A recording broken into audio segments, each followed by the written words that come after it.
अस्सलाम वालेकुम dear viewers, I hope you are pretty well. आज के सेशन में हम फ्यूचर इंडेफिनिट टेंस डिस्कस करेंगे, लेकिन सबसे पहले हम इसके इस्तेमाल पर बात करते हैं कि इसको हम कहाँ पर इस्तेमाल करते हैं। तो इसका जो पहला यूसेज है, we use future indefinite tense to talk about future planning.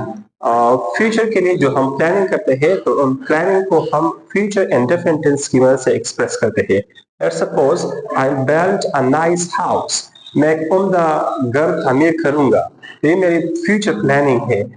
यहाँ पर एक बात मेरे माइंड में क्लिक हुआ कि प्रेजेंट एंड डेफिनिट टेंस भी हम फ्यूचर के लिए यूज कर सकते हैं।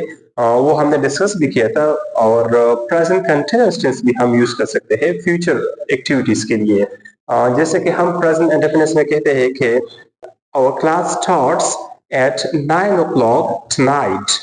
इस तरह हम प्रेजेंट कंटिन्यूअस टेंस भी यूज कर सकते हैं। जिस तरह कि हम कहते हैं we are living for Karachi tomorrow at 10 o'clock। हम कल 10 बजे कराची रवाना हो रहे हैं।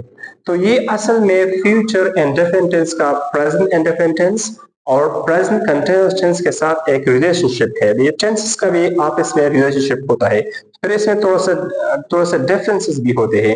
तो फिर ये फ्यूचर इंडेफिनिट टेंस और प्रेजेंट कंटिन्यूअस और प्रेजेंट इंडेफिनिट टेंस, इसमें फिर डिफरेंस क्या है? तो जब हम प्रेजेंट इंडेफिनिट टेंस या प्रेजेंट कंटिन्यूअस टेंस इस तरह फ्यूचर के लिए यूज करते हैं, तो हम ऐसे एक्टिविटी के लिए यूज करते हैं जिसके बारे में ऑलरेडी डिसाइड हुआ हो, जिसके बारे में हम फैसला कर चुके हो। और यहाँ पर ये फ्यूचर इंडेफिनिट टेंस में हम ये क्लियर नहीं है कि ये काम कब हम करेंगे, लेकिन हमारा एक प्लानिंग है, इंटेंशन है, इरादा है। नंबर सेकंड यूसेज है प्रिडिक्शन और गेसिंग। जब हम प्रिडिक्शन या गेसिंग करते हैं, अपने एक अंदाजा लगाते हैं, पेशन गोई पेश करते हैं फ्यूचर की एक्टिविटीज के बारे में, तो तब भी हम फ्यूचर इंडेफिनिट यूज करते हैं। Let's suppose at 12 rent night, आज रात बारिश होगी। जिस तरह हम कहते हैं hey, look at the cloud, it will rain tonight, बादल को देखो, आज रात बारिश होगी। तो ये हमारी अपनी एक प्रिडिक्शन है, अपना हमारा अपना एक गेसिंग है, एक अंदाजा है। तो इसका थर्ड यूसेज है प्रोमिसेस एंड थ्रेट्स। जब हम प्रॉमिस करते हैं, वादा करते हैं, या हम किसी को थ्रेट, धमकी देते हैं, तो तब भी हम फ्यूचर इंडेफिनिट टेंस यूज करते हैं। लेट्स सपोज मैं कहता हूँ I shall never tell a lie, please forgive me now. मैं दोबारा कभी झूठ नहीं बोलूंगा, अभी प्लीज मुझे माफ कीजिए। तो ये मैं एक प्रॉमिस करता हूँ। तो प्रॉमिस करने के लिए हम फ्यूचर इंडेफिनिट यूज करते हैं। या सपोज मैं कहता हूँ कि I will punish you if you do that again, अगर आपने इस तरह दोबारा किया तो मैं आपको सजा दूंगा। तो ये क्या है? ये मैं एक थ्रेट, धमकी देता हूँ। तो चलो अब आते हैं स्ट्रक्चर्स की तरफ के इस टेंस के सेंटेंसेस किस तरह बनाए जाते हैं। तो सबसे पहले है पॉजिटिव स्ट्रक्चर, सब्जेक्ट वेल शैल, ये टू इसके एक्सिलरीज है, इसको हम मॉडल एक्सिलरी कहते हैं। इसके बाद बेसिक वर्ब, क्योंकि जितने भी हमारे साथ मॉडल एक्सिलरीज है, can, could, may, might, have to, has to, had, इन सारे मॉडल एक्सिलरीज के साथ हम बेसिक वर्ब यूज करेंगे। फिर इसके बाद ऑब्जेक्ट है। तो सेंटेंस इस तरह होगा, शी वेल टॉन्ट यू, वो आपको ताना देगी या वो आपको प्यार देगी। तो ये हमने इस स्ट्रक्चर के मुताबिक सेंटेंस बनाया। अभी इसमें एक पॉइंट है, अक्सर स्टूडेंट्स इसमें कंफ्यूज होते हैं कि हमने इन दोनों ऑक्सिलरीज में से कौन से ऑक्सिलरी को किस सब्जेक्ट के साथ यूज करना है। तो इसमें हमारे साथ टू ओपिनियंस है वेल और शल के बारे में। एक ये है कि ब्रिटिश कहते हैं कि हमने शल को सिर्फ आई और वी के साथ यूज करना है, और बाकी जितने प्रोनाउंस है या सब्जेक्ट्स है उनके साथ हम विल यूज करते हैं। लेकिन अमेरिकन जो है उनका रूल जो है ये बिल्कुल उसके अगेंस्ट है। अमेरिकन जो है वो शल बिल्कुल यूज नहीं करते। वो कहते हैं कि हमने विल को सारे सब्जेक्ट के साथ यूज करना है।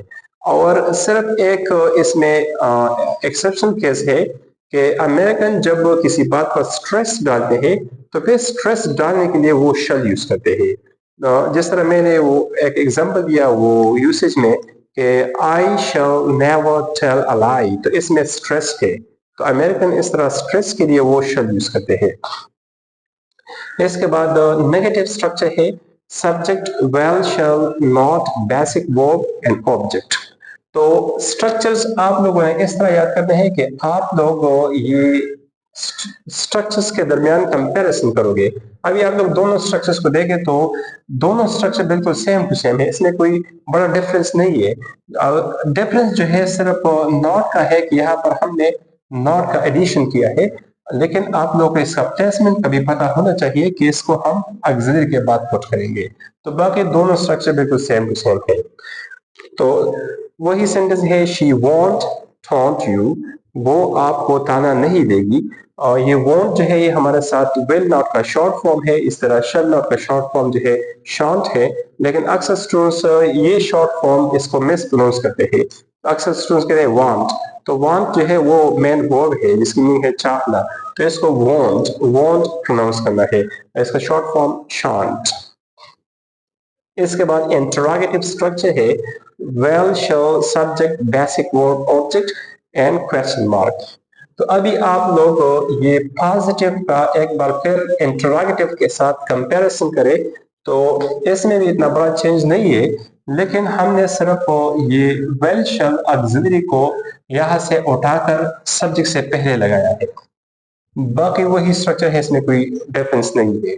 तो ये आप लोग ये टेक्निक्स अपने माइंड में रखे तो आप लोग आसानी से ये सारे स्ट्रक्चर याद करोगे।